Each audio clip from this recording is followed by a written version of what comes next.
BNP মনে করে এবং বিএনপি মতো 50টিরও অধিক রাজনৈতিক দল মনে করে যে বাংলাদেশ জাতীয়তাবাদী দল যে রোডম্যাপ বলেছে ডিসেম্বরে, সেই নির্বাচন হওয়া সম্ভব। এপ্রিল মাসে নির্বাচনটা খুবই অযৌক্তিক হয়ে যাবে। বাংলাদেশের ভোটারদের কথা যদি আমরা চিন্তা করি, রমজান মাসে সবাই রোজার মাস নিয়ে ব্যস্ততার মধ্যে থাকে, রমজান পালন করতে ব্যস্ত থাকে। ওই রোজার মাসে আপনার ফেব্রুয়ারি মাসে প্রচারণা করা এবং ভোটারদের জন্য অত্যন্ত কষ্টদায়ক হয়, রাজনৈতিক দলদের জন্য কষ্টদায়ক হবে, নির্বাচন কমিশন জনপ্রশাসনে যারা আছে তাদের জন্য কষ্ট হবে, রাজনৈতিক দলগুলোর জন্য ক্যান্ডিডেটদের জন্য ঝামেলা হবে। এটা একটা ইস্যু। সেকেন্ড ইস্যু হচ্ছে এপ্রিল মাসে অনেক পরীক্ষা থাকে, বিভিন্ন ধরনের ঝড়ঝাপটার মধ্যে দিয়ে যে প্রাকৃতিক দুর্যোগের থাকে।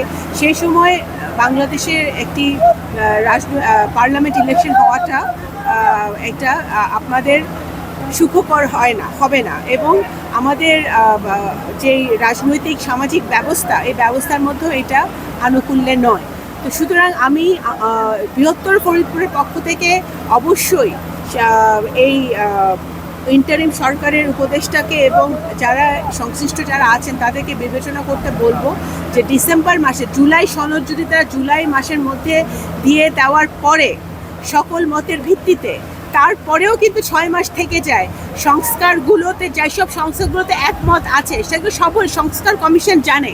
আলী রিয়াদ সাহেব, বদিউল আলম মজুমদার সাহেব সহ সরকার যারা সংশ্লিষ্ট সংস্কার কমিশনের সাথে জড়িত তারা সকলেই জানে কোন কোন পয়েন্টে প্রত্যেকটি রাজনৈতিক দল একমত। সেই সকল সংস্কারগুলো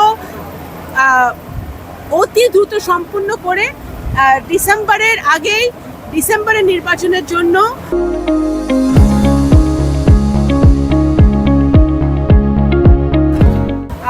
ইলেকশনের শিডিউল ঘোষণা করা সম্ভব। সেটা কেন ওনারা করতে পারছেন না, সেটা ওনাদের জনগণের সামনে, ভোটারদের সামনে পেশ করা আমি মনে করি ইন্টারিম সরকারের দায়িত্ব। কারণ রক্তের উপর দিয়ে, হাজারো মানুষের রক্তের উপর দিয়ে, মানুষের মৃত্যুর উপর দিয়ে, 17 বছরের অত্যাচার অনাচারের উপর দিয়ে জনগণের আশা আকাঙ্ক্ষার প্রতিফলন ঘটানোর জন্য কিন্তু এই ইন্টারিম সরকারকে ইমার্জেন্সি সময়ে দায়িত্ব দিয়েছিল জনগণ। তো সুতরাং জনগণকে তাদের পরিষ্কার করতে হবে জনগণের কাছে যে কেন ডিসেম্বরে নির্বাচন তাদের পক্ষে সম্ভব না। আপা, ওই যে জুলাই সনদের ব্যাপারে বিভিন্ন রাজনৈতিক দলের ভিন্ন মত রয়েছে, আপনাদের জায়গাটা আসলে কিভাবে স্পষ্ট করবেন? বিএনপি তো অলরেডি স্পষ্ট করেছে জুলাই সনদ নিয়ে আমাদের কোনো সমস্যা নেই, কিন্তু সকল দলের মতামতের ভিত্তিতে হতে হবে। শুধু এনসিপি যা বলবে তাই হবে তা তো নয়।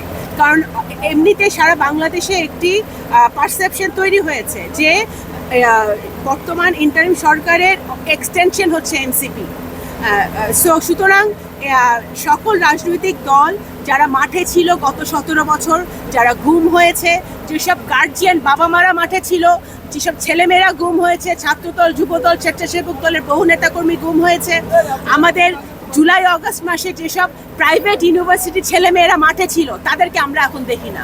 যেসব মেয়েরা সামনের সারিতে থেকে স্লোগান দিয়েছে, ফ্যাসিবাদ বিরোধী আন্দোলনের স্লোগান দিয়েছে, দিনরাত 24 ঘন্টা রোদে বৃষ্টিতে ভিজে তারা মাঠে ছিল, তাদেরকে কিন্তু আমরা এখন দেখি না। তারা কোথায়? তাদের মতামত লাগবে, প্রত্যেকটা প্রাইভেট ইউনিভার্সিটির ছেলে মেয়েদের মতামত লাগবে, যারা এই আন্দোলন সংগ্রামে ছিল, সরকারি ইউনিভার্সিটি, প্রাইভেট ইউনিভার্সিটি সকল পর্যায়ের সাধারণ ছাত্রছাত্রীদের মতামত লাগবে, রাজনৈতিক দলগুলোর যারা আন্দোলন সংগ্রামে ছিল তাদের মতামত লাগবে। মতামতের ভিত্তিতে অবশ্যই জুলাই সনদ হবে। আমরা বিএনপি কিন্তু কখনোই এর বিরুদ্ধে বলে নাই।